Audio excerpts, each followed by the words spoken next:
welcome to CIO News. I am Khushbu, Soni, your host for the broadcast and chief editor at CIO News.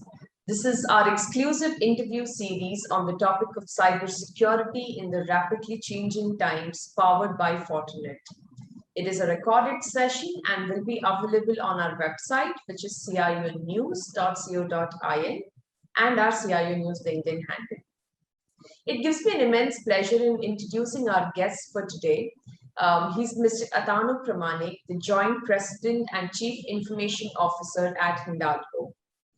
Atanu is a high-performing technology executive in the space of IT and digital transformation initiatives. He's driven business innovation, leveraging enterprise applications, automations like IoT, RFID, ML, RPA technologies, business intelligence and analytics, and streamlined operations as well. He has expertise in multi-platform enterprise applications, compliance, data center, disaster recovery, and business transformation. Atanu, it's an absolute pleasure to have you. My pleasure as well. Good afternoon, everyone. Along with me, we also have Alain Sanchez. He is the CISO at Fortinet for the EMEA region. Alain is basically taking care of the entire information security division and is a prominent member of the C-suite community. His scope of responsibility grew from being a guardian of data to enablers of ambitious transformations.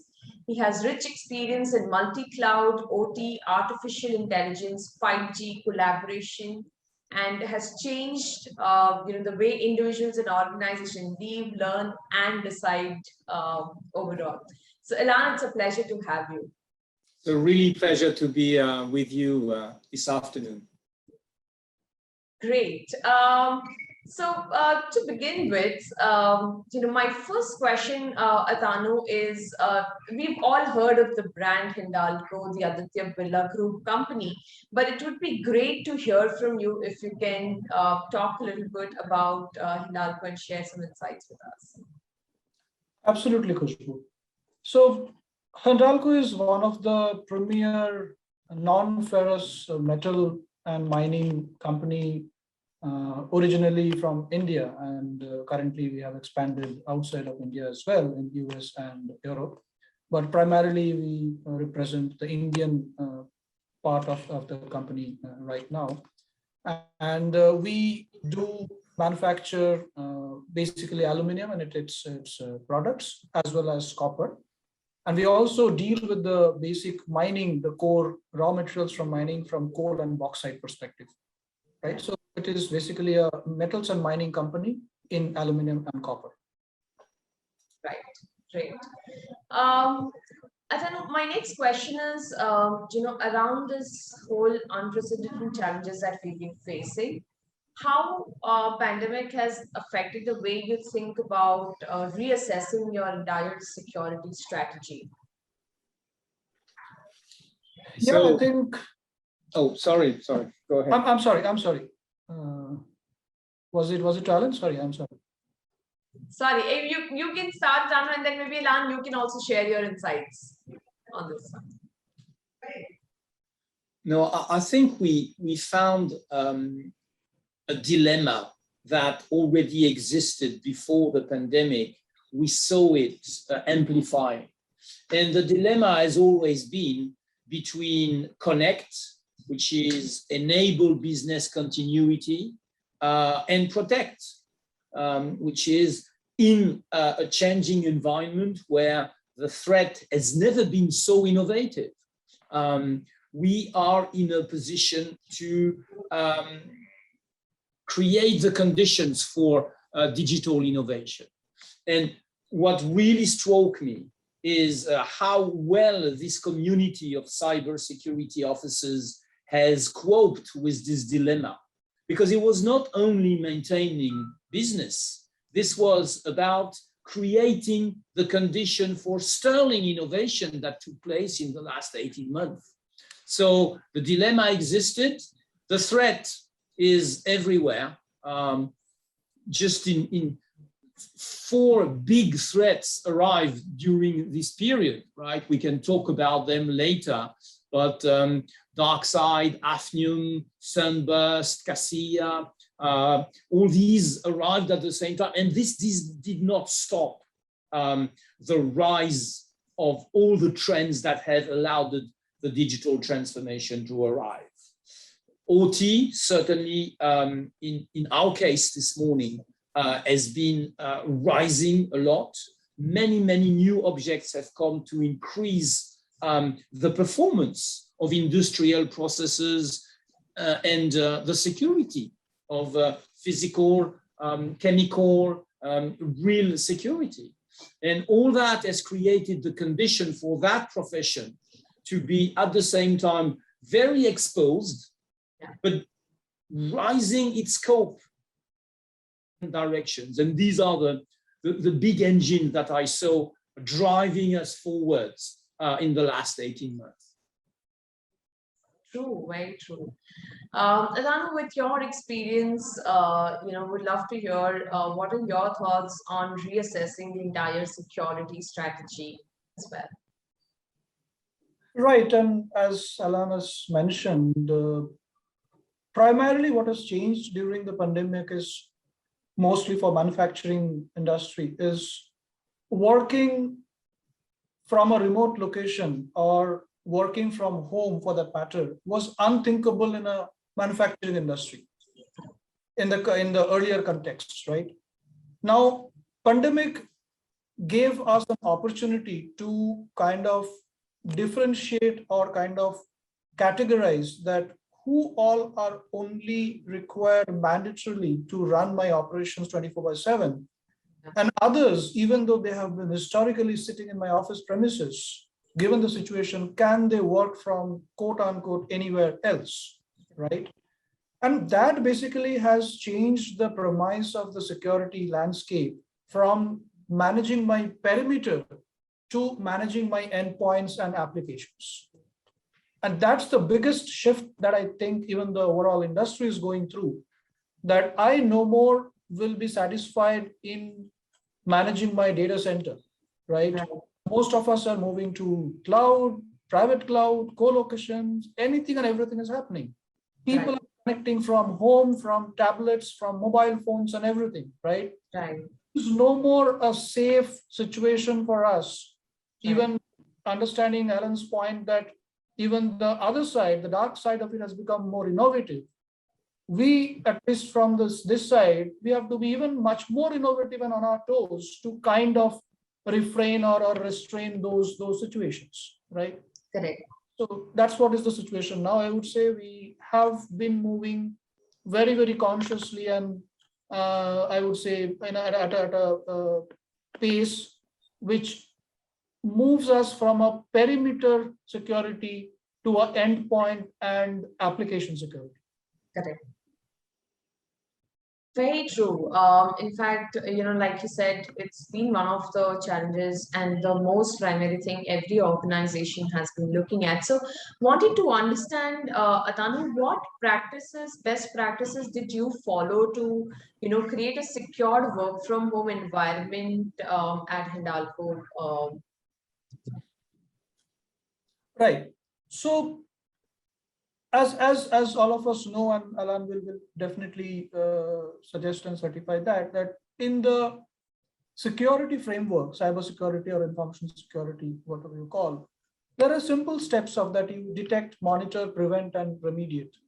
Basically 4 or 5 steps that every single solution or any aspect of cyber security will fall under, right? So we also took kind of addressed our whole cybersecurity framework under these 4 or 5 categories. That how can we monitor better? How can we detect better? How can we prevent better? And if in case of any eventuality, what is the improvement or our readiness to manage such an incident and then remediate, right? So these are the basic 5 categories that we have divided all our investments in the last not even 1.5, even 2 to 2.5, 3 years now. We are trying to kind of strengthen our security just following this simple principle, right? maybe earlier it was a bit more focused in one or two categories of these five. Yeah. With pandemic coming in, we have no luxury to leave out any of these. We have to be equally strong in monitoring and detection and prevention, and also equally strong in remediation and your change of course as is required, right? So that's the change in focus that has happened. But I would say we are simply categorizing our whole investment, whole effort in these five categories. Alain, to add on to this, if you can share the best practices that can be followed as well, while, as Atanu added, if you can also add your pointers to this. Certainly. First of all, I can only concur with Atanu as described that, in fact, is a holistic vision of cybersecurity. Embracing these five dimensions shows a maturity in the understanding that cybersecurity is not just a series of point solutions.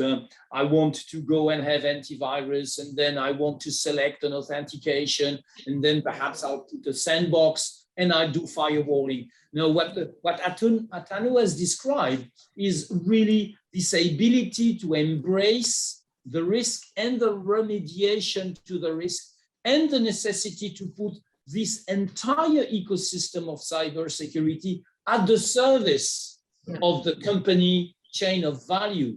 That is, to me, one of the greatest point of view and attitude you can have nowadays. In fact, companies find themselves at the center of many different trends.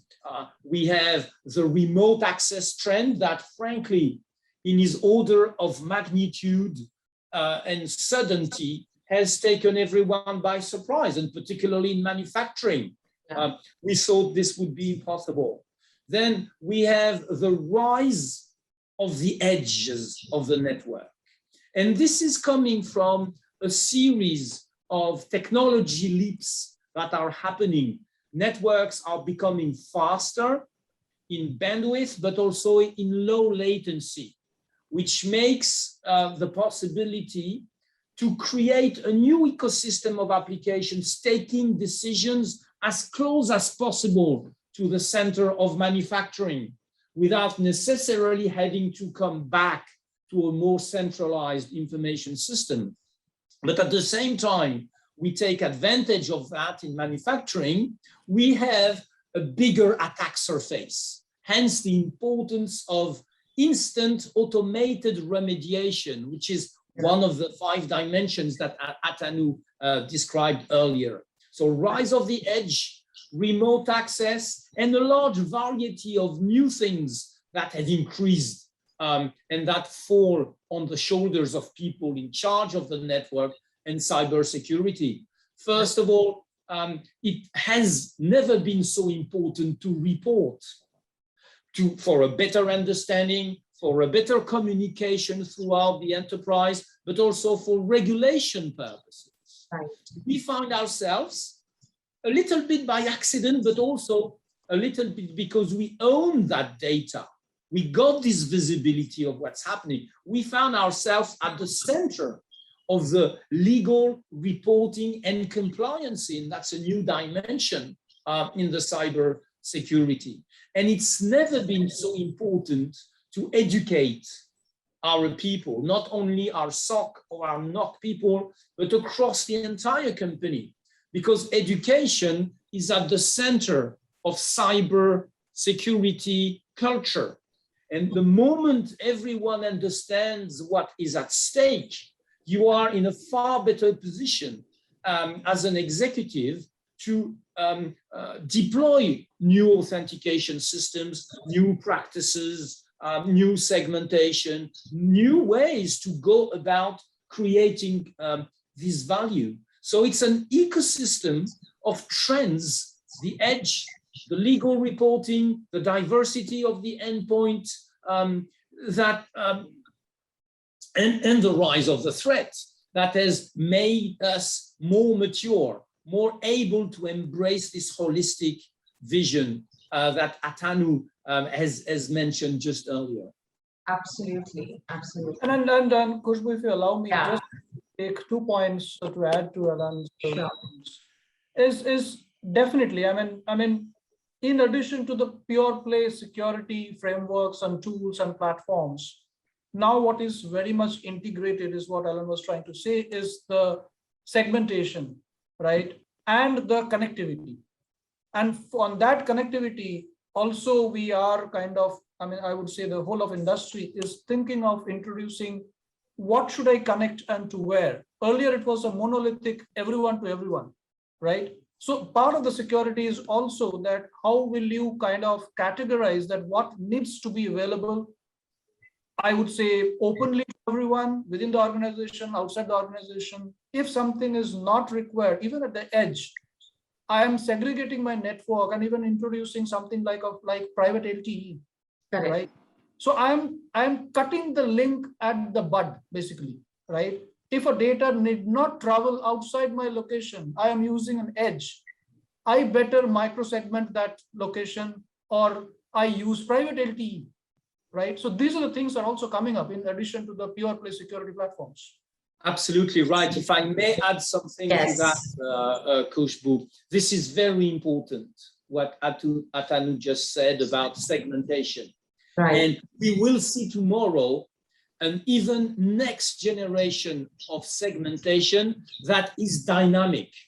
For instance, you can allow during maintenance phase of a manufacturing process, you can allow certain orders to be sent to the middleware or to the edges or to the machines themselves, because this is maintenance, right? So you will have a certain type of slightly more open segmentation that would let go of these orders. But now, the next day, you are in production, and that order is suspicious. You see, so what was legitimate one day can become suspicious and can become legitimate again.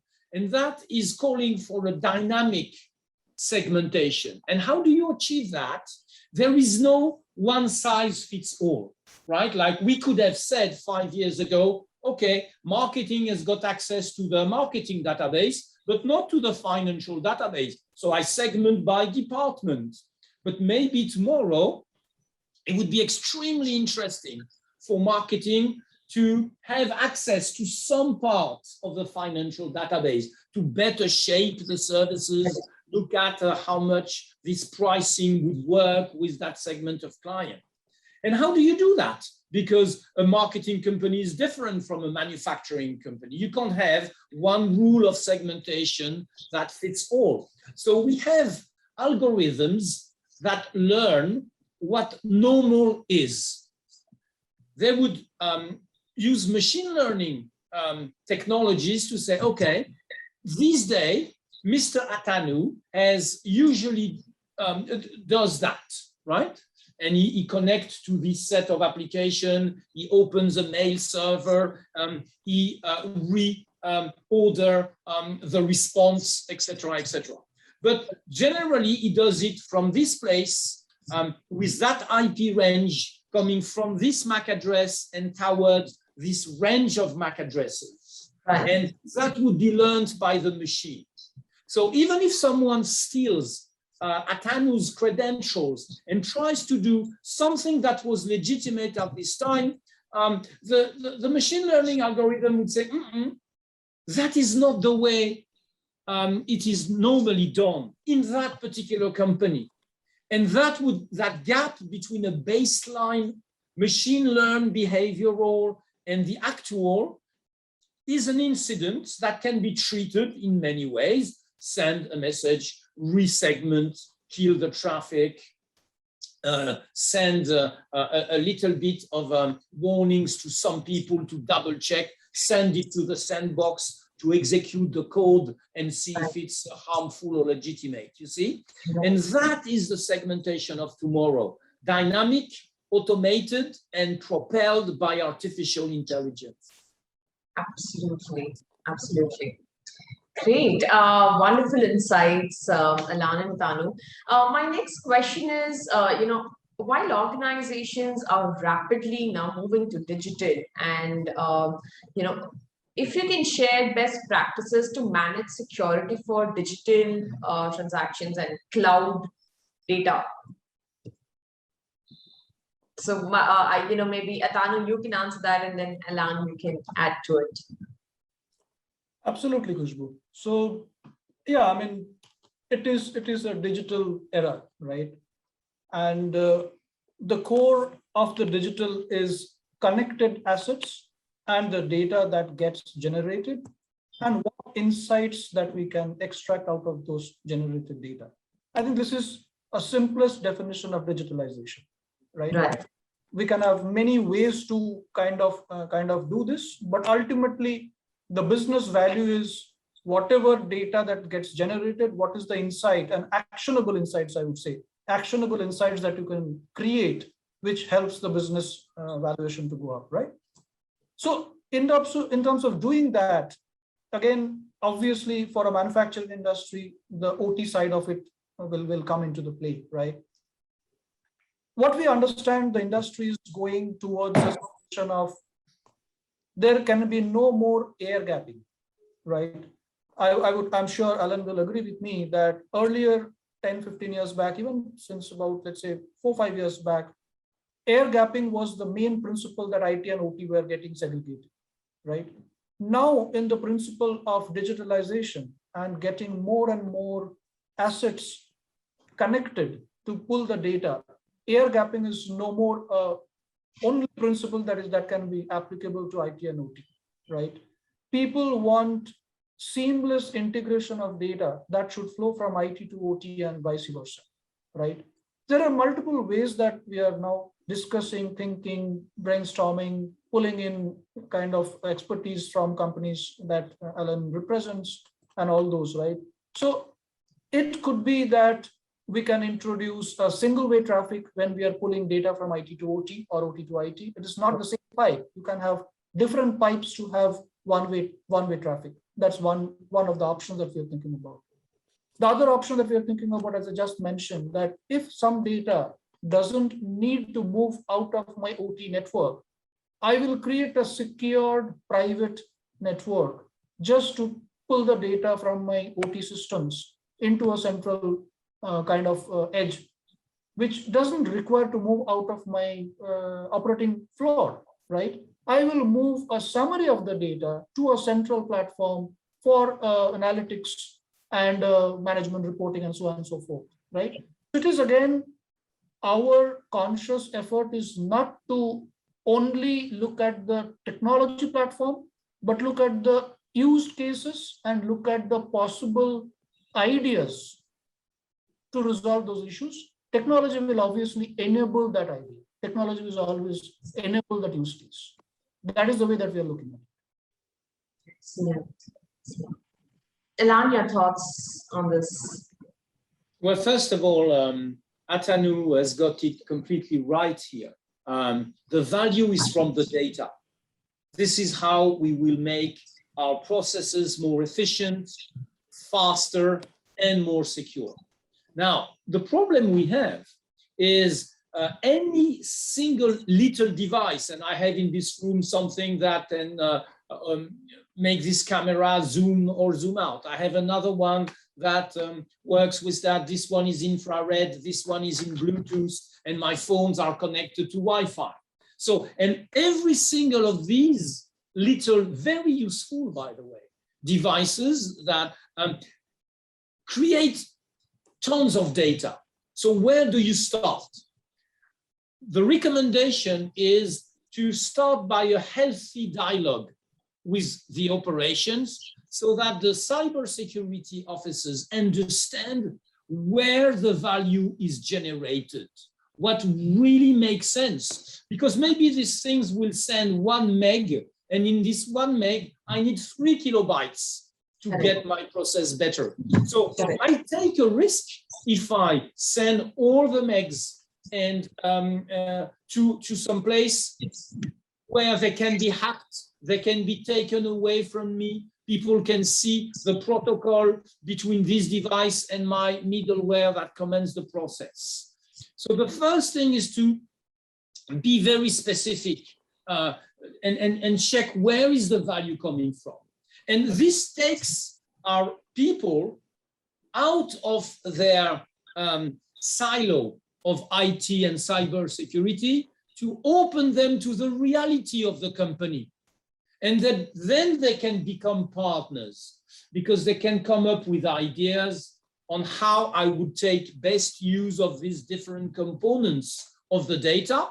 And it's very secure at the same time, because what I don't need, I don't store, I don't transmit, I don't process. So you see, the plethora of data is as dangerous as it is promising. Yeah. And one of our first jobs is to be able to segregate the useful from the non-useful, so that people would not be tempted to use the non-useful to attack us. It's like, if you don't need all these doors in your house, well, you can close them and someone cannot come in, right? So the attack surface can be pictured as an enormous amount of doors, but not all of them are relevant to the value that you are producing as a company. And that is something that we found very useful. Now, I appreciate this requires to go a little bit more in depth, right? And we would be delighted to dedicate a workshop only to that, right? To see how in concrete you do it. What are the tools, sorry, that enable you to do that? So we can do that on a further call, dedicate to that very good point that was raised by Atanu about the data is the value. Absolutely, absolutely. Great. My next question is, around the zero trust.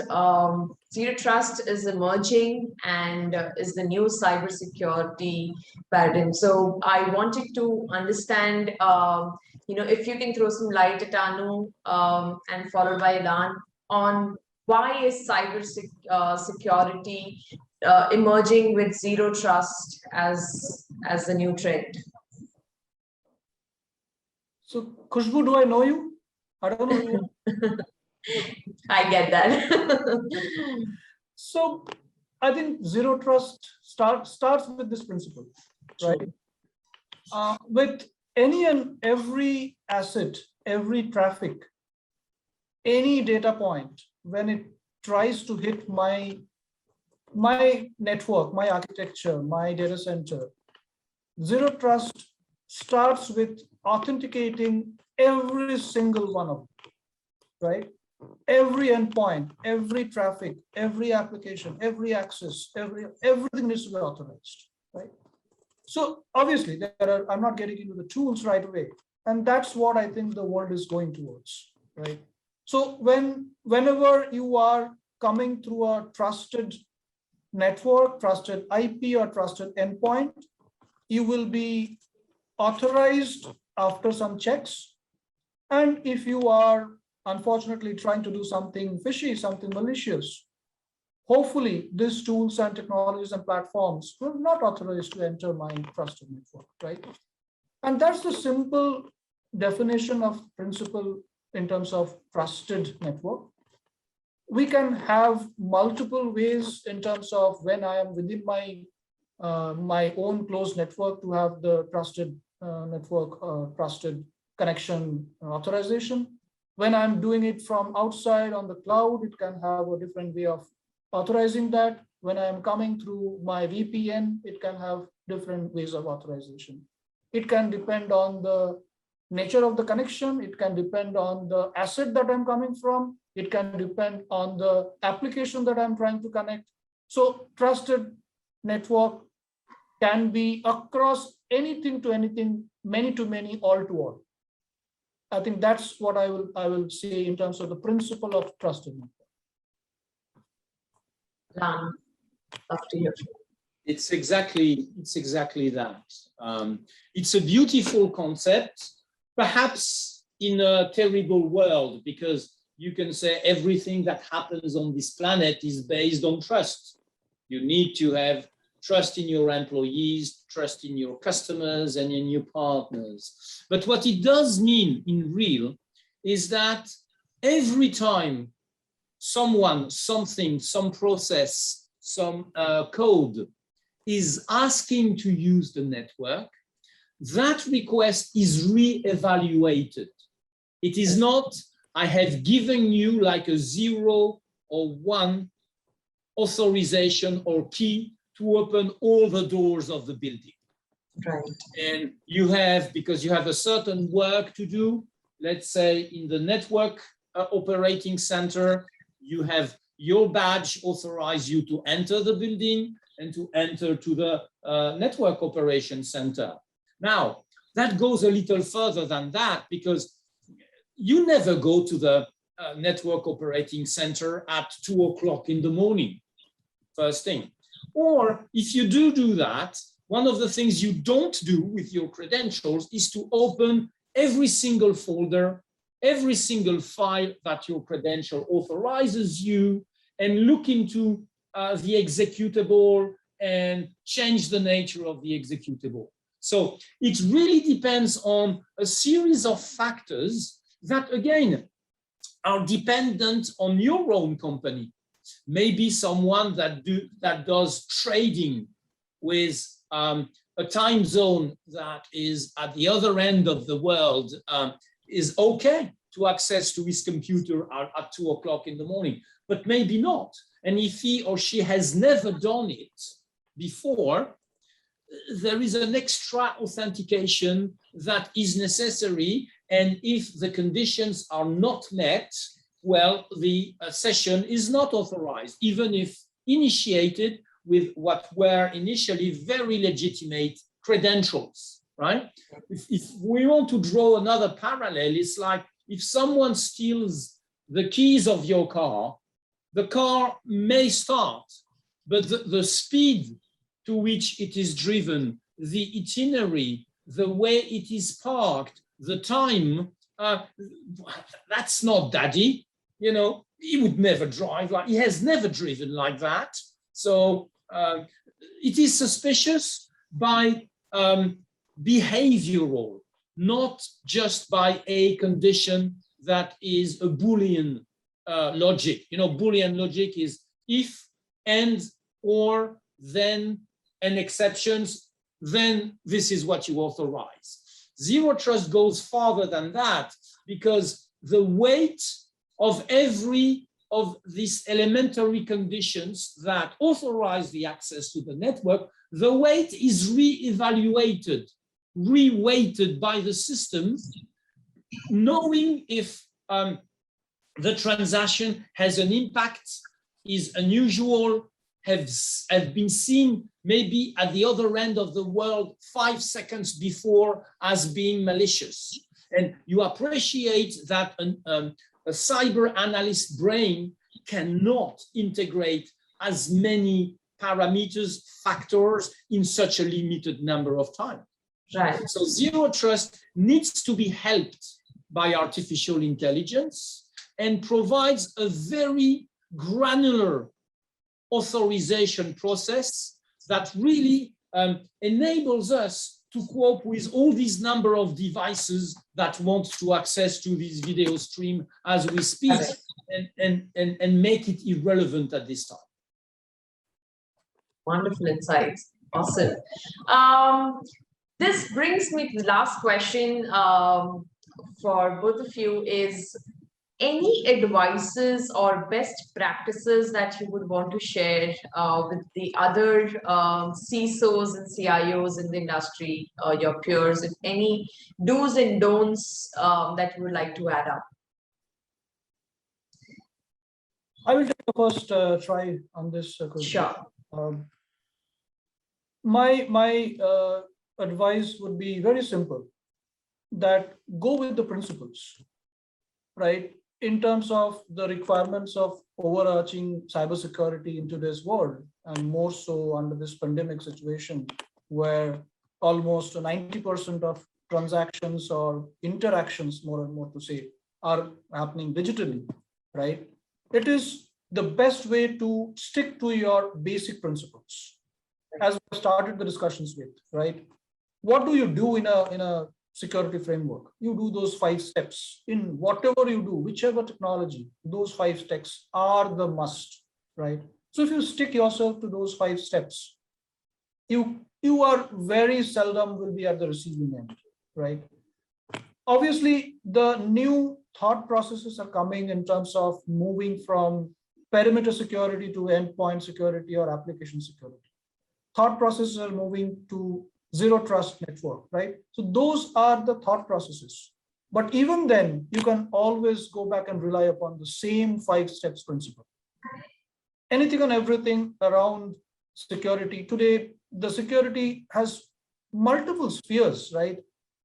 Earlier days, we would have had perimeter security, application security, endpoint security. Today, you have cloud security. Today, you have data. Today, you have handheld devices, right? So every single item that gets added to this whole, I would say, ecosystem of digitalization becomes a threat for a security practitioner.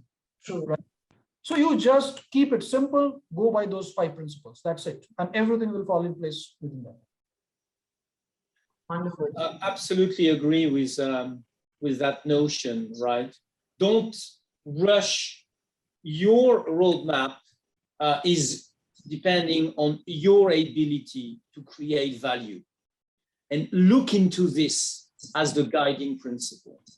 And it's a great opportunity what happened to us to reconsider, in the light of these 5 principles, what really matters when it comes to transformation. Let's remember that 60% of the big transformation processes either fail or get awfully delayed for not embarking the users, the customers, and the ecosystem in that thought process. So I will call not only to apply these 5 steps inside your company, inside your departments, but also to have your partners, your external partners, and that includes your customers, Yes. to buy in this thought process.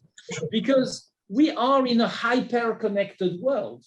The traffic doesn't stop at the boundaries of our companies. And where are the boundaries when everyone has at least one mobile and every process is interconnected to databases that can be managed remotely? So the extension of this principle to the entire ecosystem is one key element. And engage these dialogues with your partners, with your own stakeholders, with your own top management, enables to be everyone on the same page. And everyone considers the risks associated to any transformation scenarios and sign off to the risk curve that results from the transformation, so that we become all together, but particularly the cybersecurity department, an enabler of a transformation that was signed off all across the board of the company. There is an investment, a risk, a benefit, and a transformation scenario 1. We could go for investment 2, risk 2, transformation scenario 2, but all together we signed off with this one, so that you don't find yourself alone when any incident happens. Because in our world, it's not if, it's when. The very nature of the complexity of the process and the cybersecurity and the evolution of the threats make inevitable at some point to be faced with an issue. Now, when this issue is within a risk that we all accepted, you find yourself in a completely different position. You are part of the roadmap of the resolution of that issue, and you're not the one finger pointed at the board as the only responsible of that. And that collaborative manner of managing At the same time, cybersecurity and digital transformation is perhaps the advice that I would suggest we add to this conversation. Wonderful insights. I think our viewers are going to get a very good key takeaways out of this. So thank you so much, Atanu and Alain, for joining us today and sharing your best practices with our peers. It was a wonderful session and it was a pleasure to host you both. Thank you, Khushbu, and thank you very much, Atanu, for your attention. Thank you, Alain. Thank you, Khushbu.